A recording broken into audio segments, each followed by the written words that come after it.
Pourquoi certains hauts responsables militaires ont-ils fui devant l'ennemi lors de la prise de Goma par l'AFC M23? Trahison ou simple panique? Le professeur Dadi Saleh analyse ce procès crucial qui met en lumière les actes de lâcheté et les violations des consignes et nous aide à comprendre les conséquences de ces événements pour l'armée congolaise. Restez avec nous pour une plongée profonde dans cette affaire qui secoue la RDC. C'est vrai que le procès contre le haut gradé de la République démocratique du Congo, FARDC et PNC, pour motif de peut-être fuite devant l'ennemi, disparition des munitions, d'aéronefs, etc., abandon d'aéronefs, a commencé hier et que nous espérons que, comme on dit, la justice élève une nation. Mais pour l'instant, nous savons très bien que la justice élève une nation, mais nous sommes en guerre. Et qu'en guerre, il faut vraiment qu'il y ait des exemples clairs pour nous permettre de gagner la guerre. La priorité, c'est de gagner la guerre et de bouter l'ennemi dehors. Est-ce que ce procès ne risquerait pas exactement d'exposer beaucoup de secrets défense où l'ennemi peut prendre avantage? Est-ce que ce procès ne risquerait pas de décourager certains officiers haut gradés? Ou bien est-ce que ce procès va suivre l'art exactement de la guerre, va suivre la justice comme il le faut, va suivre les normes d'une armée régulière comme nos FARDC que nous encourageons? Je pense effectivement qu'il y a un point très pédagogique où le président de la République, comme chef des armées, devra tirer attention, et surtout magistrat suprême, et le ministre d'État de la justice devra tirer une attention particulière pour que ce procès ne soit pas l'exposition de certains secrets défense effectivement pour la République démocratique du Congo, et ne soit surtout pas une sorte d'exposition de nos hauts gradés, parce que ça risque de décourager les autres hauts gradés par rapport à la guerre. Mais nous savons très bien qu'on ne peut pas permettre à un haut gradé soit-il de vendre des armes, ça va, et le laisser impuni. Sinon, ça serait encourager l'impunité. Donc voilà un peu, cette question doit être prise avec beaucoup de pincettes. Nous pensons que tous les hauts gradés sont des gens vraiment qui ont étudié, sont des gens qualifiés, mais qu'est-ce qui se passait? Nous savons très bien que c'est vrai, l'armée congolaise fait partie de la 8e, si je ne m'abuse, selon certains rapports au niveau africain, mais jusqu'à preuve du contraire, le territoire congolais n'est pas défendu comme il le faut. C'est-à-dire nous devons refaire et refonder notre armée. Il est grand temps effectivement que les chefs des armées puissent y penser, que le Parlement, l'élite de la République congolaise, puisse tout faire pour donner le maximum de moyens à notre armée pour faire son travail. Parce qu'il faut dire que ce sont les politiciens qui dirigent effectivement l'armée. Le chef des armées, c'est le chef de l'État, il est politicien. Le ministre de la Défense, c'est un politicien. Et effectivement, la première ministre, c'est une politicienne. Et effectivement, nous comprenons effectivement que le Parlement qui vote le budget pour l'armée, ce sont des politiciens, ce sont des organes de politiciens et politiques. Donc, donnons le maximum de moyens pour que notre armée puisse gagner. Réformons avec force notre armée, et je pense effectivement que, comme on dit, mieux vaut prévenir que guérir. On doit avoir une armée avec le maximum de patriotisme, avec le maximum de uzalendo, avec le maximum des gens qui ne peuvent pas facilement trahir la nation. Mais tout cela, ça se travaille. On dit mieux vaut prévenir que guérir. Donc nous pensons qu'on doit prendre des grandes décisions, et il n'est jamais tard, parce que ça c'est une très grande opportunité pour la République démocratique du Congo de le faire. Pendant ces moments de guerre, est-ce que c'est opportun exactement d'avoir ce genre d'exercice? Je pense que la justice devra se faire à tout moment, sans aucune difficulté. Mais cela étant, nous rappelons quand même que l'article 86 de la Constitution, c'est-à-dire la déclaration de guerre, n'a jamais été mis en application. C'est vrai que nous savons que nous sommes en guerre, mais nous n'avons jamais déclaré la guerre. C'est-à-dire probablement ça pourra influencer par rapport aux accusations.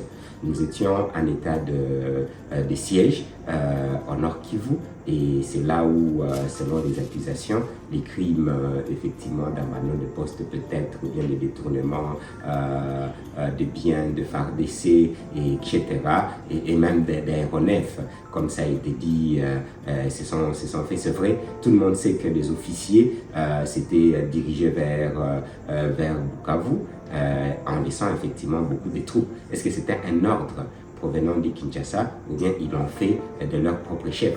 Donc nous pensons exactement qu'en tant que de patriotes, en tant que de Ouazalendou, l'exemple devra faire partie exactement de FARDC et des hauts placés. Sinon, chacun risquerait de faire ce qu'il veut. Et il y a des règles pour une armée régulière et ces règles doivent être respectées. Donc nous pensons effectivement que ça ne devait pas être une sorte de procès pour chercher la tête de qui que ce soit, mais que l'art de la justice, de la loi puisse s'appliquer, et surtout l'art de la guerre.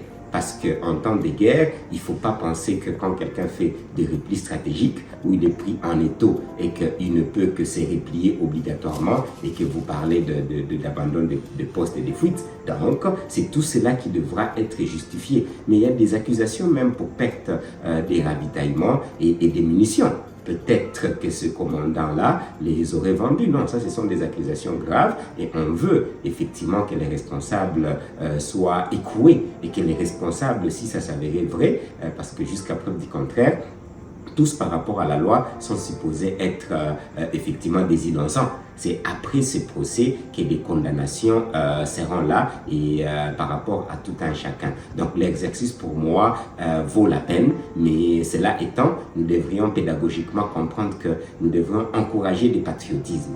Tout en nous battant, nous pouvons faire effectivement des procès, mais c'est le combat la chose la plus importante. Ce n'est pas vraiment ce procès la chose la plus importante, parce qu'il ne faudra pas qu'on puisse décourager les hauts gradés de la République démocratique du Congo par rapport exactement à leur fonction sur terrain qui n'est pas du tout facile. Parce que quand on se bat, et j'en sais quelque chose, quand on se bat, eh bien, parfois il y a des choses qui arrivent qu'on devrait être capable de justifier et qu'on peut prendre des décisions par rapport aux circonstances. Donc tout cela, nous pensons que le procès va permettre à ce que ça puisse être fait. Mais je me pose une question sérieuse. Comme nous sommes encore en guerre, est-ce que ces hauts gradés devront tout dire devant les juridictions, parce que l'ennemi est encore là et il y a probablement des points qui peuvent ou bien qui devraient encore rester comme secret défense. Donc, si ce sont des points secret défense, un exemple, au cas où il recevrait des injonctions, des ordres du ministère de la Défense, du Premier ministre ou bien du ministre, du chef d'état-major ou bien de la présidence, comment est-ce qu'ils vont traiter la question ? Donc, est-ce que nous espérons que toutes ces questions vont être prises en compte et que on ne doit pas exposer nos hauts gradés devant la scène internationale sans avoir vraiment de preuves accablantes de haute trahison, et qu'effectivement nous espérons qu'ils n'auront pas la parole nécessairement pour donner des secrets d'État, comme ce sont des hommes d'État, parce que être déjà général et haut gradé, ce sont vraiment des hommes d'État et que ça va se passer dans leur dignité et ils seront protégés par la loi congolaise. Donc j'encourage ce procès, mais je me pose des questions sur la façon. Il ne faudra pas que ce soit un procès politique pour juste expédition de certains généraux qui nuiraient, par exemple. Il y a un qui était un vice-gouverneur déjà. À ce titre-là, c'était des occupations de postes aussi politiques.